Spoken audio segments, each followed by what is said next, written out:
Hello my dear learners, this is Clifford here. We are going to take a new topic for this week and it's called positive and negative numbers. In this our lesson today, you are going to learn some situations and their opposites, and you're also going to learn about positive and negative numbers. Yes, it's very new to you, so you are going to learn and appreciate it more. Now, in life, there are a lot of things we do and it has their opposites. Example, in class, when you are told to sit down, if you should stand, your teacher might punish you because they will say you've done the opposite of what they said. The same way, if your mom says you should stop crying and you cry, it means you've done the opposite of what they told you to do.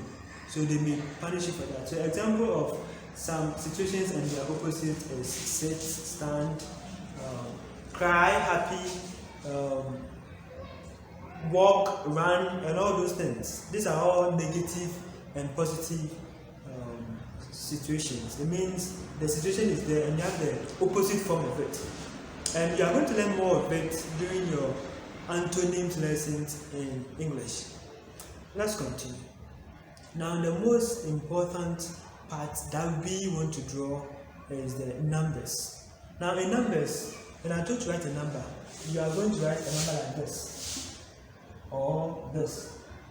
And these are positive numbers. Yes, they are positive numbers. So the question is, what is negative number? Now, in skip counting, you remember that if you have a number like 6, if you are told to skip count backwards, it means you subtract. So let's say I skip counting backwards by 2.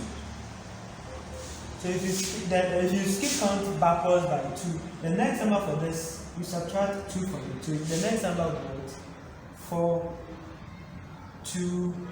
Then when you subtract 2 from 2, you're getting what? 0. Now, in numbers, we say 0 is neutral. It means it's neither positive or negative. Get that?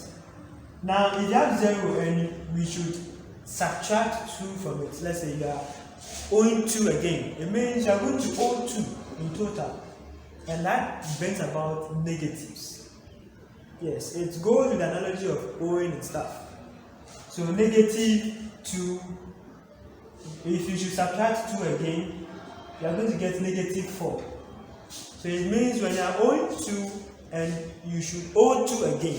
If you put all the amount you are owing, you owe 4. That's why we say it's negative 4. So if you have something like this, we call it negative 2. Then if you have something like this, we call it negative 3. Yes. So on a number line, this is the neutral.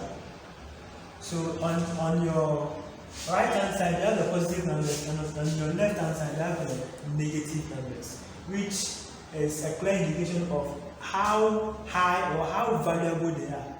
So it means that if you have 0, you agree with me that 1 is valuable or much more higher than 0. So it means that the more you go to your right hand side, the higher you go. And the more you go to your left hand side, the lower you go. So over here, 0 is bigger than negative 1. Yes. So you can take it this form. Someone who is not owing anybody is much more free or is much richer than someone who is owing the bin seller 1 cedi.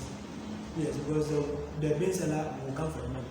The same way, so negative 1, negative 2, negative 3, negative 4, till infinity, like the way the positives are also to infinity. So the biggest negative number you can have is negative 1. Next by negative 2. So it means negative 1 is bigger than negative 2. So this means that if you are owing 1, you are richer than someone who is owing 2 or 3.